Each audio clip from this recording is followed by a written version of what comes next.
Hello, I'm Tiffany Shaw, and here at GNG News, we interview people to gain a new perspective of the school and community in which we reside. We like to question them to gain a better understanding of those entities within our walls. This year, it seems we have a ton of new teachers at Timberline. Some are here to replace retiring teachers, while others are here to teach classes in which the usual teacher is out for maternity leave. While some of these are short-term, relief-based teachers, others are more permanent, like Mr. Olson. Hello. Hello, welcome to the studio. Thank you for having me. Why did you first decide to come to Timberline? Yeah, absolutely. Last year I was able to teach at Timberline for what started off 9 to 12 weeks, and ended up teaching at Timberline for the entire year. And then this year I had another opportunity to come back and teach for at least the first semester of the school year. So thankfully, luckily, I'm back. I'm working with many of my same students again, and I get to work with a lot of my colleagues again. So it's a great place to be. Very nice. Thank you. Tell us some of the challenges that you face every day. Sure. Yeah, I think being a teacher is just as hard as it is being a student.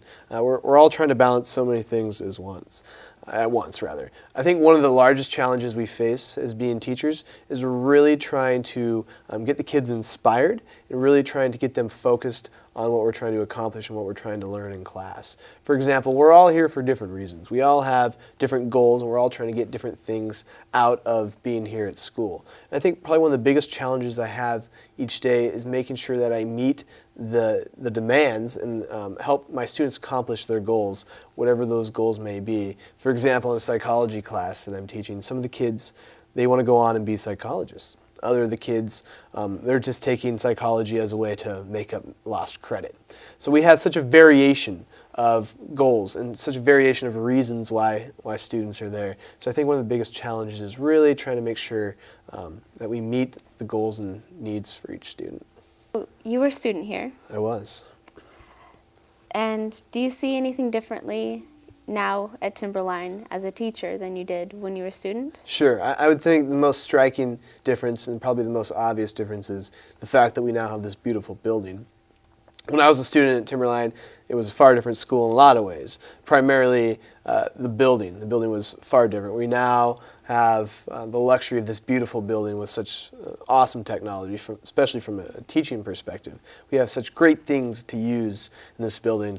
The building that I had when I was a student at Timberline was very 70s. It was very old. It was kind of the sore thumb of the district as far as when it comes to high schools. And now we are on top of the chain with such a beautiful school. So the building's a huge difference for sure. But also, I think the community feel of Timberline now is much more of a stronger community, I think, between not only the staff, but the staff and the students, and the students for that matter. There feels to be much more of a community feel to Timberline, more so than there was when I was a student here. Very nice. Yeah.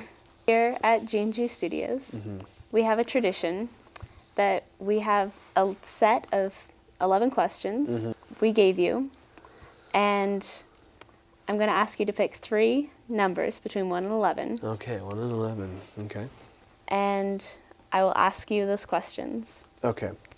1 and 11. Well, let's start off with number 11. Okay.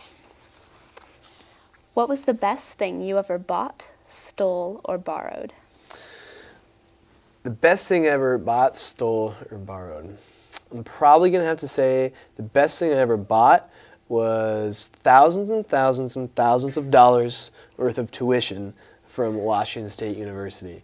And it'll probably be quite some time before I pay back my debt for tuition. However, me buying that tuition from Washington State University has got me where I'm at today as far as with my degree and being here teaching and working with you guys. So it was expensive, but it was definitely worth it. Let me choose another number. Another number. Let's go with my lucky number 3. Number 3. Okay. Which fictional character is most like you and why? I would say the most fictional character who is similar to me would be Jerry Seinfeld. Do you know who Jerry Seinfeld is? Yes. Jerry Seinfeld, and I think I'd be Jerry Seinfeld because often my friends are coming over even when I don't invite them. Sometimes it's hard to get rid of them. And also I have so many things that I loan out to my friends, and I don't always get them back. Sometimes it just becomes theirs. And my circle of friends, I think, is very similar to that of the Seinfeld cast as far as my friends fitting the different characteristics of each of those cast members with George and Elaine and Kramer. And I think I could probably pinpoint my friends to each of those characters. So I think I'm all about the Seinfeld. That's wonderful. It is wonderful, yeah. Amber. Another number? Let's go with 8. 8. Okay. How do you manage stress? How do I manage stress? Well, I'm sure just as in your lives, as the students, you guys have lots of stress, and the teachers, we have lots of stress too. But I think one way that I manage stress is I play golf. I try to play golf as much as I can. And that doesn't always turn out to be the biggest stress reliever because sometimes it can be very stressful playing golf. But also, I run. I like to run. Sometimes when I'm stressed out, and this is something I really started doing when I was in college, when I was really stressed out with a paper or whatever it may be, I would run. And running's a great way just to release a lot of energy, and I'll give you a little schooling here. Our brain produces natural opiates, or endorphins, and they make us happy.